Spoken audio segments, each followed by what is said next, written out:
আসসালামু আলাইকুম রহমতুল্লাহ। প্রিয় শিক্ষার্থীরা, তোমরা ভালো আছো? আমি তোমাদের নাসির স্যার, সহকারী শিক্ষক গণিত বিজ্ঞান, জয়পাড়া সরকারি প্রাইমারি উচ্চ বিদ্যালয়। তোমাদের অনলাইন ক্লাসের ধারাবাহিকতায় এর আগে আমি নবম ও দশম শ্রেণীর চতুর্থ অধ্যায়ে পর্দার সারণী আলোচনা করছিলাম। তার ধারাবাহিকতায় আজকে পর্দার সারণীর একটা সৃজনশীল প্রশ্ন, যে প্রশ্নগুলা মাঝে মাঝে পরীক্ষায় এসে থাকে, সেইটা নিয়ে আলোচনা করতে চাই। যেখানে মৌলগুলো চিহ্নিত করা তোমাদের জন্য একটু কষ্টসাধ্য হয়ে যায়। অনেক ছাত্র অনেকটা ধরতে পারো না, আসলে পর্যায় কত বা মৌলটার নাম কি এইভাবে ধরতে পারো না। তাই তোমাদের কথা মাথায় রেখেই আমি আজ একটা সৃজনশীল প্রশ্ন নিয়ে এসেছি তোমাদের কাছে। এখানে দেখো, এখানে আমি যেটা শিখাবো তিনটা প্রশ্ন। এখানে খ নম্বর প্রশ্ন হয়েছে,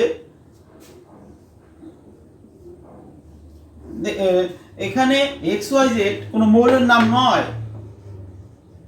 এখানে এক্স ওয়াই জেড প্রতি কি অর্থে ব্যবহার করা হয়েছে, কোনো মৌলের নাম নয়, প্রশ্নটা হলো, দেখো খ নম্বর, মৌলগুলো চিহ্নিত করো। মৌলগুলো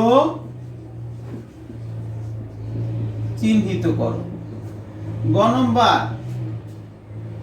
মৌল চিহ্নিত করে পর্যায় সারণীতে এদের অবস্থান নির্ণয়। পর্যায় সারণীতে এদের অবস্থান নির্ণয় করো।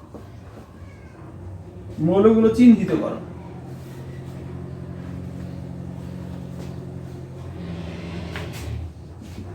গ নম্বর,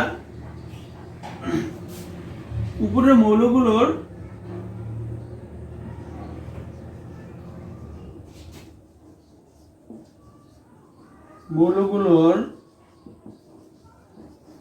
মধ্যে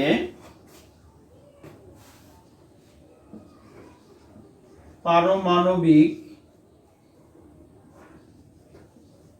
ব্যাসার্ধ ও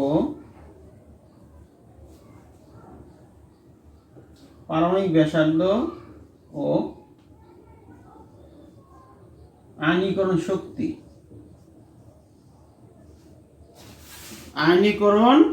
শক্তি উপরোক্ত মৌলগুলোর মধ্যে পানির ব্যাসার্ধ আয়নীকরণ শক্তি কোনটির বেশি ব্যাখ্যা করো।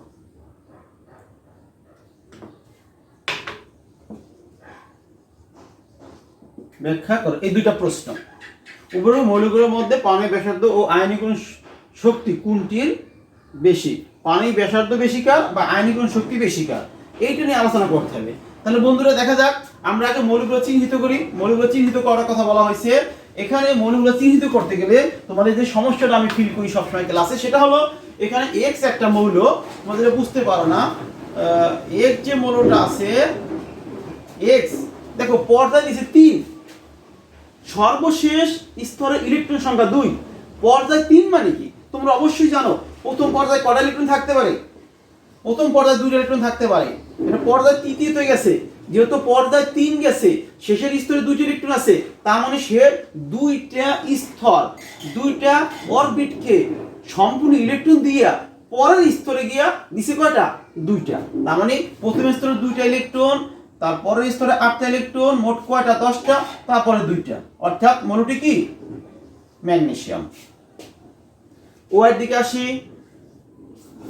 ওয়াই দেখো পর্যায় 3, সেম ভাবে পর্যায় কত? 3, সর্বশেষ স্তরে ইলেকট্রন আছে 7টি। পর্যায় 3 মানে কি? সেখানেও প্রথম শক্তি স্তর পূর্ণ করছে, দ্বিতীয় শক্তি স্তর পূর্ণ করছে, দ্বিতীয় শক্তি স্তর কয়টা? 8টা, তৃতীয় শক্তি স্তর কয়টা আছে? 7টি। তার মানে মৌলটা কত? 8 আর 2 10, 10 আর 7 17। কোন মৌলের পারমাণবিক ইলেকট্রন সংখ্যা 17 তোমরা নিশ্চয়ই জানো? ক্লোরিন। আর এখানে 8 আর 2 10, 10 আর 2 12 ইলেকট্রন সংখ্যা কার? ম্যাগনেসিয়ামের। জেড একটা মৌল। এখন দেখো, জেডটা হলো তোমার এখানে পর্যায়ের কথা বলা হয়েছে 4।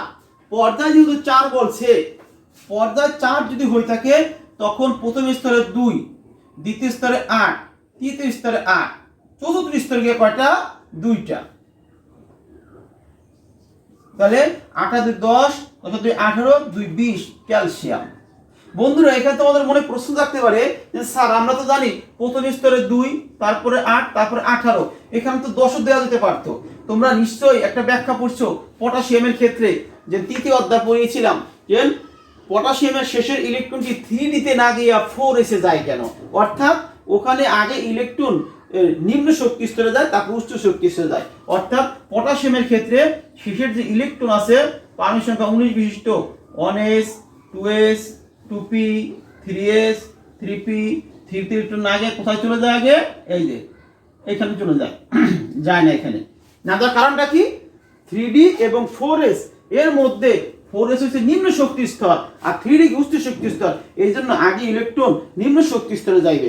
ওই ধারাবাহিকতায় এখানে 8 10 না হয়ে 8টা থেকে বাকি 2টা পরের শক্তি স্তরে চলে গেছে। এইটা অন্য একদিন আবার ডিটেইলস আমরা আলোচনা করব। তাহলে যাই হোক, তাহলে আমরা 3টা মৌল বুঝতে পারলাম। প্রথম মৌলটা ম্যাগনেসিয়াম, X মৌলটা, Y মৌলটা ক্লোরিন, Z মৌলটা কি? ক্যালসিয়াম। তুমি এভাবে লিখলে খ নাম্বার প্রশ্ন 2 পেয়ে যাবে। আচ্ছা, এখন আমরা দেখব দ্বিতীয় যে প্রশ্নটা ছিল সেই প্রশ্ন নিয়ে X এবং Z, X Y Z এর ভিতরে কার পারমাণবিক ব্যাসার্ধ সবথেকে বেশি বা কার কম? প্রথম যেটা কথাটা ছিল পারমাণবিক ব্যাসার্ধ যদি আসে, তোমরা জানো পারমাণবিক ব্যাসার্ধ একটা পর্যায়ভিত্তিক ধর্ম। একই পর্যায়ে বাম থেকে ডান দিকে গেলে ব্যাসার্ধ আস্তে আস্তে হ্রাস পায়। কেন হ্রাস পায়? এখন আমরা একটা বিষয় এখানে ধারণা করতে তোমাদের মনে রাখতে হবে। পর্যায় এই X অর্থাৎ ম্যাগনেসিয়াম খ থেকে পেই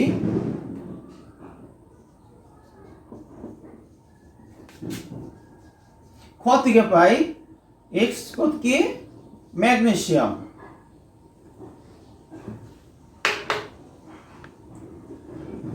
ম্যাগনেসিয়াম, Y ক্লোরিন এবং Z সমান সমান ক্যালসিয়াম। তাহলে আমরা আগে ইলেকট্রন শুধু দেখে নেই। যেমন মনে করো X অর্থাৎ ম্যাগনেসিয়াম পারমাণবিক সংখ্যা কত দেখছি আমরা? 12।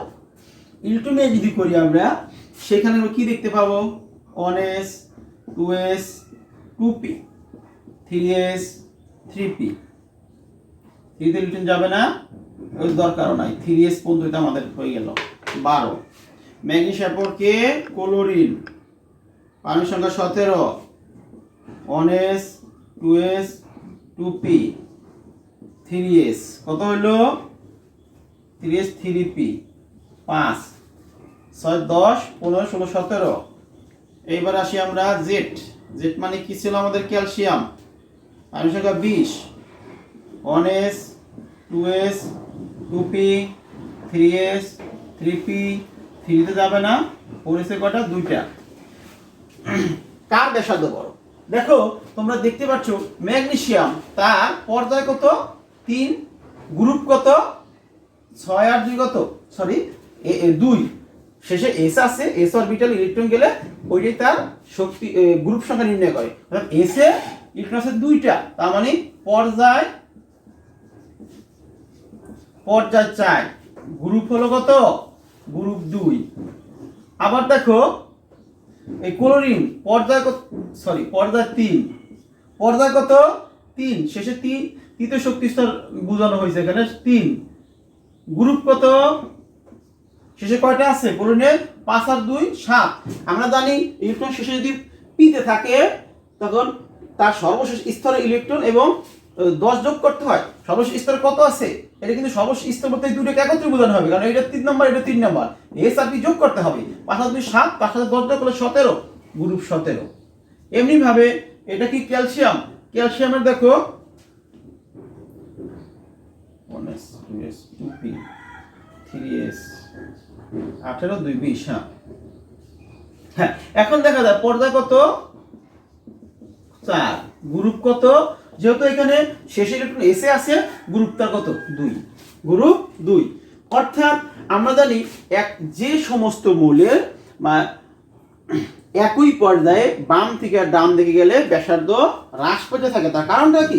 কারণটা হলো একই পর্যায়ে বাম থেকে ডান দিকে যাওয়ার সাথে সাথে সর্বশেষ স্তরে একটি করে ইলেকট্রন যুক্ত হয়, কিন্তু ইলেকট্রন স্তর বৃদ্ধি পায় না। তাই ধনাত্মক নিউক্লিয়াস কর্তৃক বাইরের ঋণাত্মক ইলেকট্রন প্রতি আকর্ষণ তীব্র হয়, আকর্ষণ বেড়ে যায়। তাই ব্যাসার্ধটা কি করে, নিউক্লিয়াসের কাছাকাছি চলে আসে, বাইরের শক্তি স্তরটা, ব্যাসার্ধটা কমে যায়। সেই হিসেবে যদি কল্পনা করো তাহলে এই দুটা যেহেতু ম্যাগনেসিয়াম এবং ক্লোরিন, ম্যাগনেসিয়াম এবং ক্লোরিন এই দুটা একই পর্যায়ের মৌল, অর্থাৎ তৃতীয় পর্যায়ের মৌল, এটা তৃতীয় পর্যায়ের মৌল, এটা গ্রুপ 2, তার অনেক ঘর ডানে হয়েছে ক্লোরিন, অর্থাৎ ম্যাগনেসিয়ামের আকার বড়, ক্লোরিনের আকার সরো, অর্থাৎ magnesium is greater than chlorine. আমরা বুঝলাম এই দুইটা মৌলের ভিতরে ম্যাগনেসিয়াম বড়, ক্লোরিন কি আকার ছোট, ব্যাখ্যাটা দিলাম। এবার আসো ক্যালসিয়াম, এটা কি ছোট হবে না বড় হবে? ক্যালসিয়ামের পর্যায় কত? 4, গ্রুপ 2। আমরা জানি একই কোন পর্দার সারণী পর্দায় উপর পর্যায় থেকে নিচের দিকে গেলে, অর্থাৎ একই পর্যায়ে যখন উপর থেকে নিচের দিকে যায়, উপর থেকে নিচের দিকে যাওয়ার সাথে সাথে সর্বশেষ স্তরে ইলেকট্রন যুক্ত হয়। ইলেকট্রন যুক্ত হলে অর্থাৎ ইলেকট্রন সংখ্যা বেড়ে যাওয়ার সাথে সাথে নিউক্লিয়াস কর্তৃক আকর্ষণটা তীব্র হয়। আকর্ষণ তীব্র হলে কি হবে, কিন্তু নিচের দিকে যাওয়ার সাথে সাথে একটা করে স্তর যুক্ত হওয়ার ফলে তার যতটুকু আকর্ষণ বৃদ্ধি পেয়ে ব্যাসার্ধ হ্রাস পেয়ে যায়, কিন্তু স্তর বাড়ার কারণে তার আরো ব্যাসার্ধটা আরো বেশি বেড়ে যায়। সেই হিসাবে যত পর্যায় যার যত বেশি, সে অবশ্যই বড় হবে। একটা মৌল তৃতীয় পর্যায়ে সব থেকে বড় মৌল সোডিয়াম, আর চতুর্থ পর্যায়ে সব থেকে, তুমি যদি কল্পনা করো তৃতীয় পর্যায়ে সব থেকে যে ছোট মৌল, তৃতীয় পর্যায়ের সব থেকে যে ছোট মৌল, আর তৃতীয় পর্যায়ের সব থেকে বড় মৌল, তৃতীয় পর্যায়ের সব থেকে বড় মৌল, চতুর্থ পর্যায়ের সব থেকে যে ছোট মৌলটা আছে ক্লোরিন, ব্রোমিন, বিআর, ব্রোমিন, এটা হইছে বা ক্রিপ্টন, Kr। চতুর্থ পর্যায়ের সব থেকে ছোট মৌল হচ্ছে কি, ক্রিপ্টন। আর তৃতীয় পর্যায়ের সব থেকে বড় মৌল হচ্ছে সোডিয়াম। তারপরেও এই সব থেকে বড় তৃতীয় পর্যায়ের মৌলটা থেকেও চতুর্থ পর্যায়ে যে মৌলটা আছে সেইটা বড়, অর্থাৎ উপর থেকে নিচে দিকে গেলে ব্যাসার্ধ বৃদ্ধি পায়। সেই হিসাবে আমরা বুঝতে পারলাম ক্যালসিয়াম সব থেকে আকারে বড়।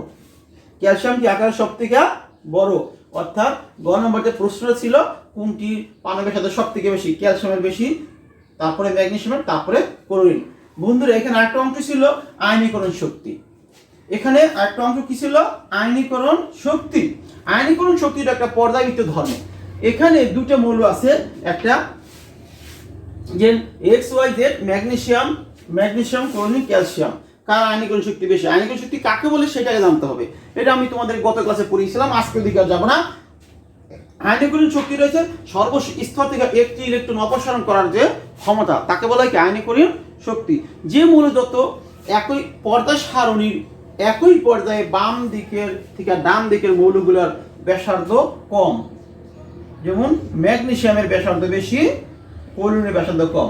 অর্থাৎ যেহেতু আয়নীকরণ শক্তি হচ্ছে ইলেকট্রন অপসারণ করার ক্ষমতা, তাই এর থেকে ক্লোরিনের ব্যাসার্ধটা কম, এর আয়নীকরণ শক্তিটা বেশি। যে মৌল যত বেশি ছোট তার আয়নীকরণ তত বেশি। অর্থাৎ একই পর্যায়ে বাম থেকে ডান দিকে গেলে আয়নীকরণ শক্তি কি করতে থাকে, আস্তে আস্তে বাড়তে থাকে। তাহলে সেই হিসেবে আমরা দেখতে পেলাম যে এর ভিতরে ক্যালসিয়াম সব থেকে বড়, ম্যাগনেসিয়াম তারপরে ক্লোরিন। আয়নীকরণ শক্তি তার বিপরীত, অর্থাৎ ক্লোরিন সব থেকে আয়নীকরণ শক্তি সব থেকে বেশি।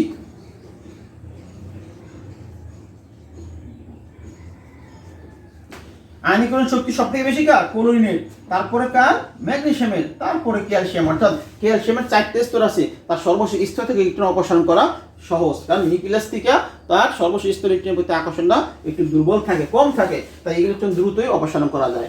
যাই হোক বন্ধুরা, আজকে আমরা যে সৃজনশীলতা শিখলাম, এই সৃজনশীলটা দেখবা তোমাদের বইতে বিভিন্নভাবে পরীক্ষা এসে থাকে, বিভিন্ন প্রশ্ন দেখো তোমরা বুঝতে পারবা। তো এই প্রশ্নটা যদি তোমরা মাথায় রেখে তোমরা যে কোনো প্রশ্ন সলভ করলেই করতে পারবা। তো আমি তোমাদের পরবর্তীতে আবার একটা ক্লাস নিয়ে আসবো। আজকের মতো এখানেই শেষ। আল্লাহ হাফেজ। আসসালামু আলাইকুম রহমতুল্লাহ।